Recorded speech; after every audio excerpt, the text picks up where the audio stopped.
नमस्कार, स्वागत है आपका। आप देख रहे हैं न्यूज़ 18। आपके साथ मैं हूं कंचन डोगरा। और आइए सबसे पहले आपको बताते हैं राजधानी देहरादून से आती है खबर, जहां पर ब्लॉक और ग्राम पंचायतों में प्रशासक नियुक्ति मामलों में सचिव पंचायती राज चंद्रेश यादव ने 3 सदस्यीय कमेटी बनाई है।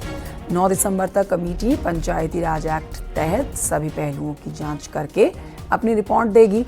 ब्लॉक और ग्राम पंचायतों का कार्यकाल खत्म होने के बाद जिला पंचायत अध्यक्षों को प्रशासक का चार्ज मिला है। अब ऐसी ही मांग ब्लॉक प्रमुख ग्राम पंचायतों की भी थी।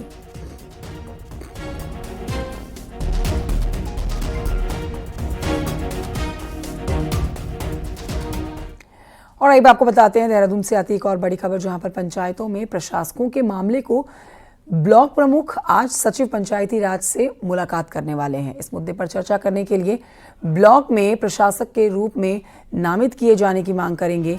बता दें आपको कि मंगलवार को सीएम धामी ने ब्लॉक प्रमुख से मुलाकात की थी।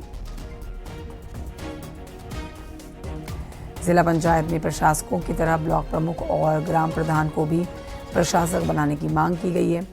मंगलवार को मुख्यमंत्री धामी के साथ बैठक के बाद औज ब्लॉक प्रमुख संगठन और ग्राम प्रधान संगठन ने पंचायती राज सचिव से मुलाकात की। सचिव पंचायती राज से मुलाकात के बाद ब्लॉक प्रमुख संगठन के अध्यक्ष महेंद्र सिंह राणा ने कहा कि मामले में सचिव की तरफ से सोमवार तक हल निकालने की बात कही गई है। उन्होंने ये भी कहा कि मुख्यमंत्री ने उचित रास्ता निकालने के निर्देश दिए हैं। महेंद्र सिंह राणा ने कहा है कि इस कदम से सरकार के ऊपर वित्तीय भार नहीं आने वाला है। हमारी मुलाकात हुई थी प्रमुख संगठन और प्रधान संगठन की, तो माननीय मुख्यमंत्री ने आश्वासन दिया था कि आपकी जो मांगे हैं जायज हैं और ये होना भी चाहिए, मैं प्रयास कर रहा हूँ। तो उसी बारे में माननीय मुख्यमंत्री जी ने सचिव साहब को कल कॉल की थी। उन्होंने कहा था सचिव से मिलिए, तो आज हम सचिव साहब से मिलने आए थे हम लोग। और उसी बारे में, उसी एक्ट के बारे में जो 130(6) है, तो उसके बारे में हम लोग बात हुई सचिव साहब से। अभी बड़ी अच्छी मजबूती से बात हुई और बड़ा पॉजिटिव है। मुझे लगता है कि जल्दी हम लोगों को एक अच्छी मैसेज सुनने को मिलेगा। उधर मुख्यमंत्री पुष्कर सिंह धामी ने देहरादून में उपनिषदीय दर्शन बौद्ध किताब का विमोचन किया है। आपको यहाँ जानकारी दे देते हैं कि इस दौरान सीएम धामी ने कहा है कि ऐसी किताबें जरूर पढ़नी चाहिए। किताबें हमारे दिमाग को खुराक देती है। मुख्यमंत्री ने कहा कि हमारा राज्य चिंतन का महत्वपूर्ण केंद्र रहा है और कई विद्वानों ने यहाँ की यात्राएं की हैं।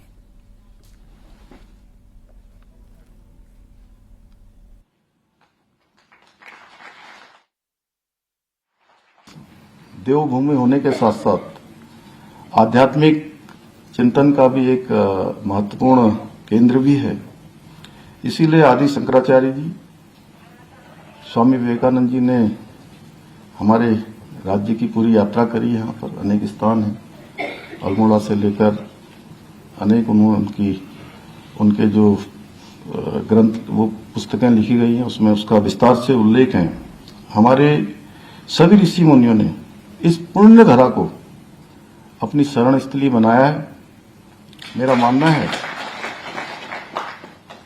कि अपनी परंपरा और संस्कृति के संरक्षण से ही कोई समाज अपना मजबूत भविष्य कर सकता है। ऐसे में इस प्रकार की पुस्तकें आने वाली हमारी जो पीढ़ियां हैं, उनको हमारी जड़ों से, हमारी संस्कृति से जोड़ने का काम करेगी। सीएम पुष्कर सिंह धामी ने देवेंद्र फडणवीस को महाराष्ट्र के विधायक दल का नेता चुने जाने पर बधाई दी है। सीएम धामी ने सोशल मीडिया प्लेटफॉर्म एक्स पर लिखा है कि महाराष्ट्र विधायक दल का नेता चुनने पर शुभकामनाएं। मुझे विश्वास है कि पीएम मोदी के मार्गदर्शन में महाराष्ट्र का विकास तेजी के साथ होगा। आपको बता देते हैं कि कल महाराष्ट्र के सीएम पद की शपथ लेने जा रहे हैं देवेंद्र फडणवीस। प्रधानमंत्री नरेंद्र मोदी भी इस कार्यक्रम में शामिल होने जा रहे हैं। शपथ ग्रहण कार्यक्रम में पीएम मोदी भी शामिल होंगे। तीसरी बार सत्ता पर काबिज होने जा रहे हैं, मुख्यमंत्री की कुर्सी पर बैठने जा रहे हैं। इसी पर मुख्यमंत्री पुष्कर सिंह धामी ने उन्हें शुभकामनाएं दी।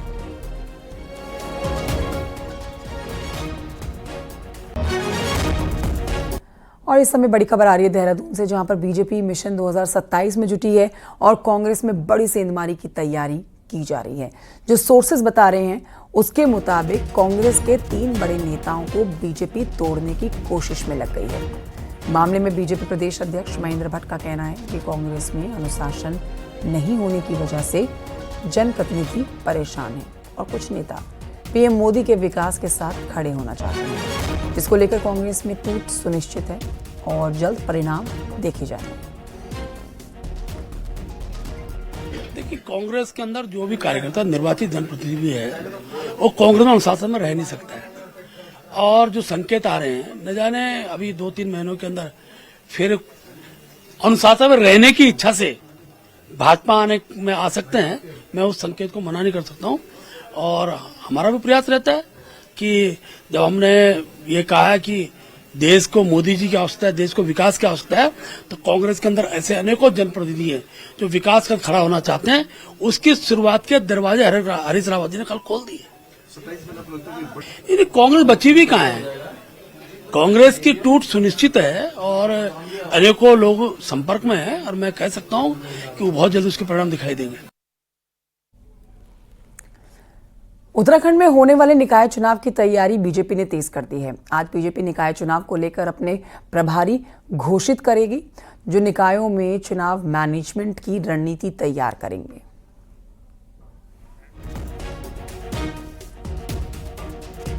और ये आगे बढ़ते आपको बताते हैं, उत्तरकाशी से खबर आ रही है, जहां पर सड़क हादसे में एक शख्स की मौत हो गई है। कसलाना चोपड़ा रोड पर बेकाबू बोलेरो गहरी खाई में जा गिरी। हादसे में गाड़ी के ड्राइवर की मौत हो गई।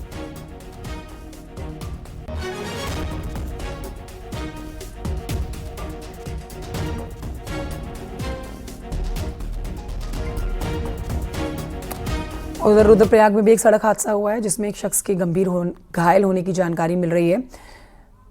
वसु केदार के नैनी पोडार सड़क पर एक गाड़ी बेकाबू होकर 20 मीटर गहरी खाई में जा गिरी। हादसे में एक कार सवार शख्स के गंभीर रूप से घायल होने की जानकारी मिल रही है। सूचना पर पहुंची पुलिस और डीडीआरएफ की टीम ने घायल को सुरक्षित बाहर निकाला, इलाज के लिए अस्पताल में भर्ती कराया, जहां पर शख्स का इलाज जारी है।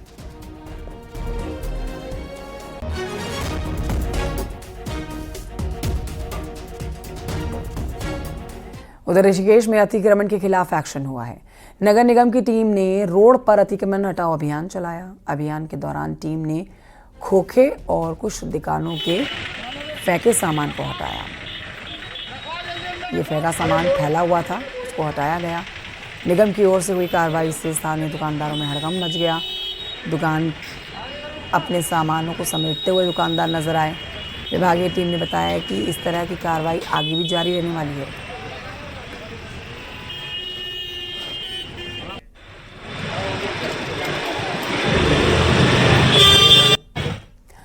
उत्तराखंड में होने वाले नेशनल गेम्स की तारीख फाइनल हो चुकी है। देखिए, ऐसे में खिलाड़ी और खेल प्रेमी दोनों ही जोश में हैं।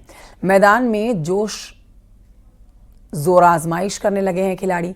माहौल देखकर ऐसा लग रहा है कि मानो नेशनल गेम्स में उत्तराखंड का जलवा दिखना तय है।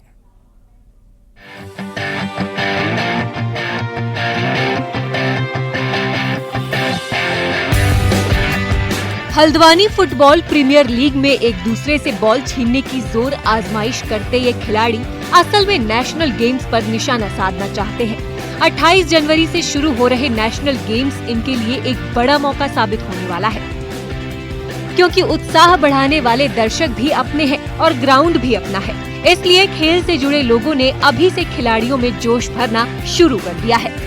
धीरे धीरे अभी नेशनल गेम्स होने वाले हैं हमारे फरवरी में, तो उसका एक थोड़ा सा माहौल बना रहे हैं हम लोग।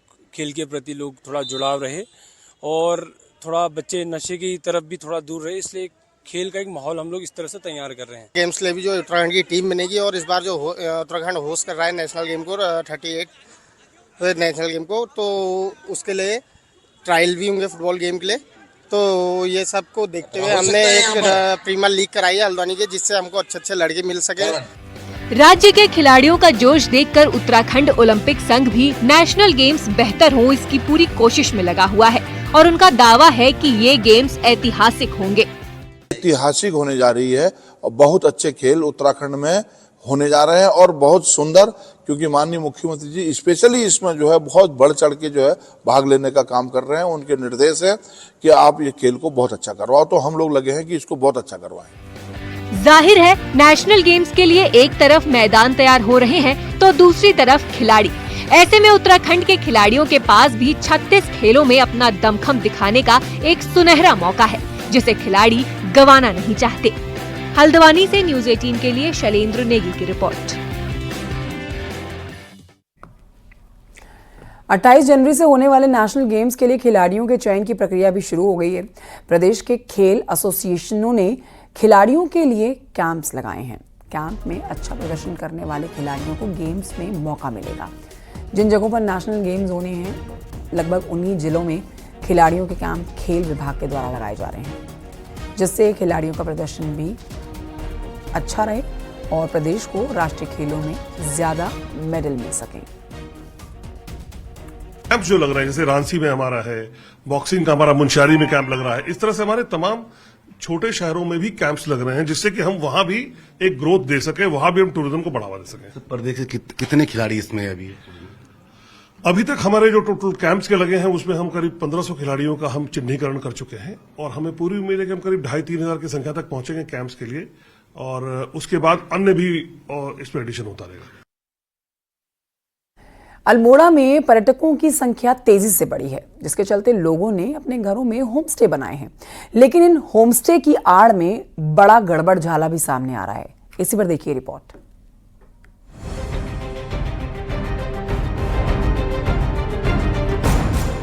अल्मोड़ा के कसार देवी, जागेश्वर, मचखाली, सलट, मोहान, चौखुटिया, लमगड़ा समेत जिले भर में 425 होमस्टे रजिस्टर्ड हैं। लेकिन जब पर्यटन विभाग ने चेकिंग अभियान चलाया तो पता चला कि कई होटल और रिजॉर्ट ने अपना रजिस्ट्रेशन होम स्टे के तौर पर करा रखा है और होम स्टे की आड़ में धड़ल्ले से होटल और रिजॉर्ट चलाए जा रहे हैं। पर्यटन विभाग ने ऐसे होटल और रिजॉर्ट संचालकों को नोटिस दिया है और दोबारा रजिस्ट्रेशन के लिए कहा है। साथ ही बिना रजिस्टर्ड चल रहे होम स्टे संचालकों को भी नोटिस दिया गया है। लगभग 200 होम स्टेज ऐसे जिनका पंजीकरण रिन्यूअल नहीं था, तो उनका हमने अभी कैंसिलेशन किया है। प्लस जिनके द्वारा गेस्ट हाउस चलाए जा रहे थे या होटल चलाए जा रहे थे होम स्टे के नाम पे, उनको हमने लेटर के माध्यम से भी इन्फॉर्म किया है कि आप इसको गेस्ट हाउस में रजिस्ट्रेशन करें और होम स्टे से हटा के, तो उनको भी हमने अभी कैंसिलेशन में डाला है। पर्यटन विभाग के नोटिस के बाद होटल एसोसिएशंस भी एक्टिव हो चुके हैं और सभी होटल संचालकों से कहा है कि वो अपना रजिस्ट्रेशन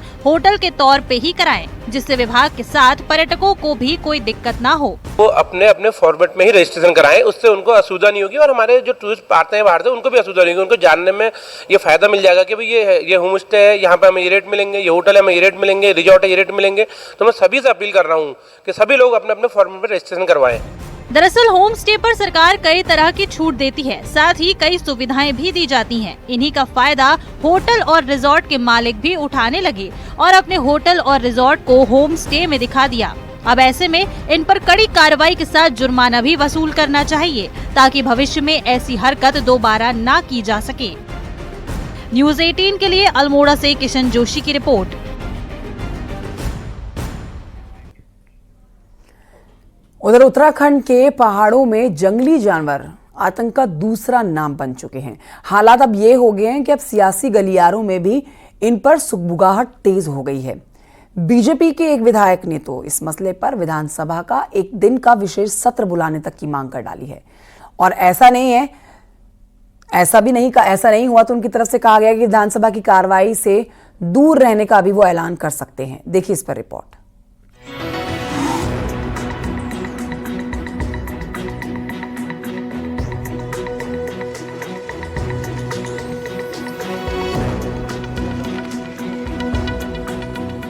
पिंजरे में कैद ये गुलदार मंगलवार को भीमताल क्षेत्र से पकड़ा गया।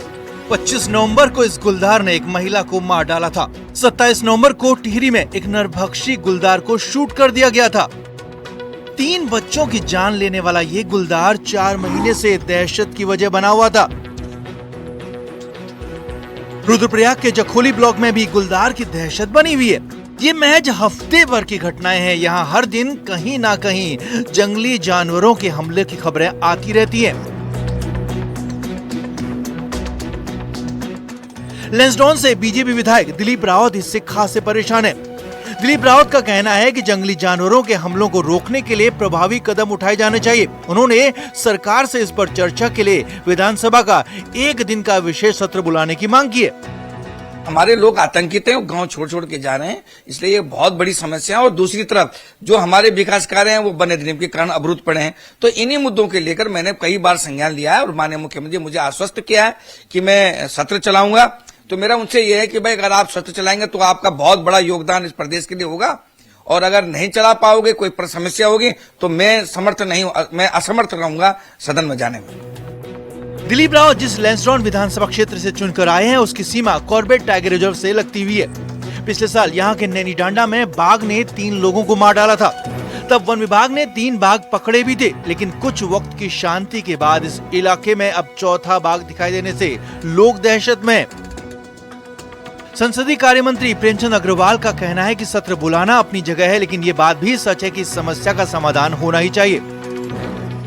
विशेष सत्र की जहाँ तक बात है तो अभी मेरे सामने कोई ऐसा विषय तो नहीं आया है, और मेरा ये मानना है कि सत्र होना अपनी जगह है, लेकिन इस समस्या का निदान तो होना ही चाहिए, और उसमें संज्ञान निश्चित रूप से वन मंत्री जी, माननीय मुख्यमंत्री जरूर ले रहे होंगे। उत्तराखंड में जंगली जानवर सबसे बड़ी समस्या बन चुके हैं, और हालात ये हैं कि वन विभाग के आंकड़ों से आप इसकी तस्दीक कर सकते हैं।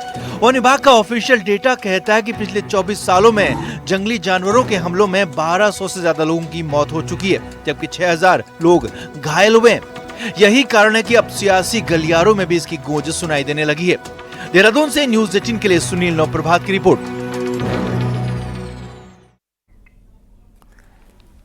पौड़ी जिले में 21वें पशुगणना पशुपालन विभाग ने शुरू कर दी है। पशुपालन विभाग की टीम घर घर जाकर पशुओं की गिनती कर रही है, जिससे पालतू और आवारा पशुओं की तादाद जिले में कितनी है ये साफ हो सके। फरवरी तक गिनती के काम को पूरा करने का टारगेट लिया गया है।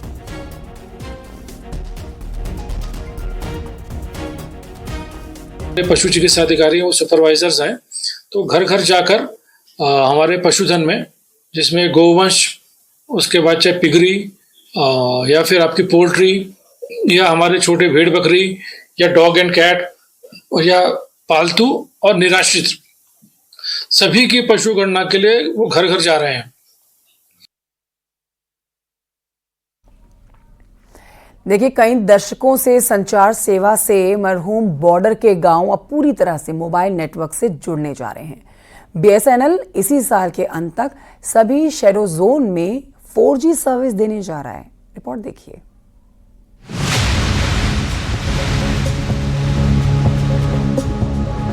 चीन और नेपाल बॉर्डर पर बसे दर्जनों गांव आज भी ऐसे हैं जहां मोबाइल तो दूर, फोन सर्विस भी नहीं है। हालात ये हैं कि नेपाल से सटे इलाकों में भारतीय नागरिक नेपाली नेटवर्क के जरिए देश और दुनिया से जुड़ते हैं। नेपाली मोबाइल सर्विस भारतीयों को महंगी तो पड़ती ही है, साथ ही इससे राजस्व का भी नुकसान होता है। नेपाल बॉर्डर पर तो लोगों को नेपाली सिम से मदद मिल जाती है, लेकिन चाइना बॉर्डर पर बसी व्यास, दारमा और मिलम घाटी के दर्जनों गांव आदिम युग जैसा जीवन जीने को मजबूर हैं।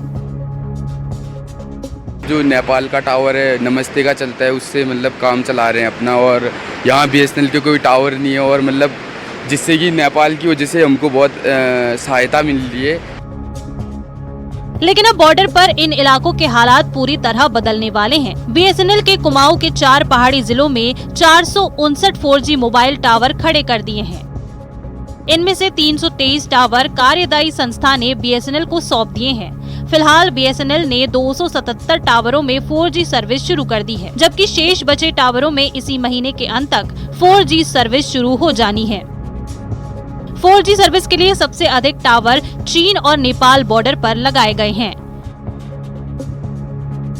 ये सभी जो साइट्स हैं जो 4G सैचुरेशन की है, बहुत दूर दराज और नेपाल और इंडिया के बॉर्डर और इंडिया चाइना के बॉर्डर पे हैं, तो जहां अब बर्फबारी भी चालू होने लगी है, तो इस पर युद्ध स्तर पर कार्य चालू है।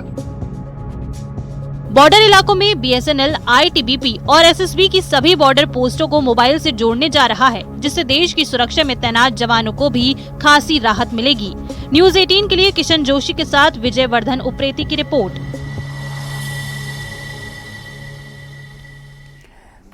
और ये बढ़ते हैं आगे। आपको बताते हैं नैनीताल प्रशासन ने जिले में नया लैंड बैंक तैयार करने पर काम शुरू कर दिया है। इसके लिए सभी पालिकाओं और जिला पंचायत क्षेत्रों में सरकारी जमीनों की नाप जोख कर उनको कब्जे में लेने के निर्देश दिए गए हैं। इसके साथ ही जिन जमीनों पर कब्जा है उन जमीनों को भी खाली करके जियो सर्वे करने को कहा गया है। सभी स्टेक होल्डर्स को निर्देश दिए गए हैं कि सरकारी प्रयोजन के लिए लैंड बैंक तैयार करें। ग्रामीण और शहरी क्षेत्रों में ऐसी भूमि जो राज्य सरकार के अभिलेखों में या नगर निगम नगर पालिका के अभिलेखों में सरकारी किसी भी एजेंसी के नाम पर दर्ज है, उसके फिजिकल वेरिफिकेशन की एक प्रक्रिया आरंभ करी गई है। और उसके फिजिकल वेरिफिकेशन के बाद ऐसी लैंड जो हम तत्कालिक रूप से राज्य सरकार के पक्ष में अपने कब्जे में ले सकते हैं उसको लिया भी जा रहा है। हल्द्वानी में काफ़ी सारी लैंड राज्य सरकार के पक्ष में कब्जा धारकों से छुड़वाई भी गई है। बागेश्वर से खबर, जहां पर बिजली कनेक्शन लेने में लोगों को भारी मुश्किलों का सामना करना पड़ रहा है।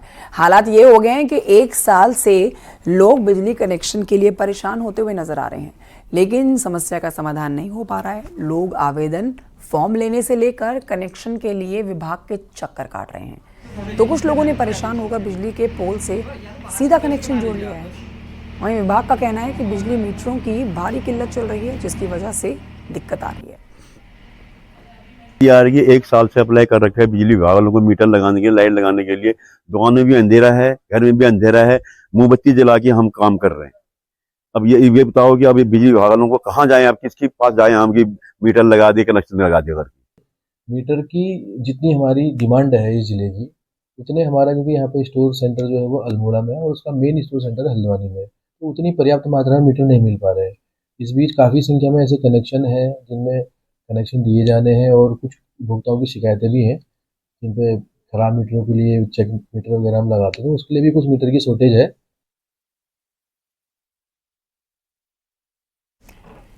उधर उत्तरकाशी की यमुना घाटी में पारंपरिक देवलांग पर्व की धूम देखने को मिल रही है, जिसमें हजारों की संख्या में लोग राजा रघुनाथ मंदिर में पहुंचे। इस पर्व को मनाने के लिए दूर दराज के गांव से भी लोग यहां पर पहुंच रहे हैं। रात से शुरू होकर सुबह तक राजा रघुनाथ मंदिर प्रांगण में लोग इस तरह से उत्सव मनाते हुए नजर आते हैं और अपनी बारी का इंतजार करते हैं। सुबह होते ही देवदार के पेड़ को लाकर विशालकाय पेड़ बुराई पर अच्छाई की जीत के साथ आग के हवाले कर दिया जाता है और खूब झूमते हुए यहाँ पर लोग नजर आते हैं, जिसके बाद इसकी राख को प्रसाद और आशीर्वाद के रूप में लोग अपने घर लेकर जाते हैं। मान्यता है कि श्री राम के अयोध्या पहुंचने का संदेश यहाँ 1 महीने बाद मिला, जिसके उपलक्ष्य में दीपावली 1 महीने के बाद देवलांग पर्व के रूप में मनाई जाती है। उधर शीतकालीन यात्रा से जुड़ी एक बड़ी खबर आप तक पहुंचा रहे हैं। 8 दिसंबर से शुरू होगी ये यात्रा। सीएम धामी करेंगे औपचारिक रूप से यात्रा का शुभारंभ। ऊखीमठ से यात्रा का होगा शुभारंभ। बाबा केदार का शीतकालीन प्रवास ऊखीमठ है।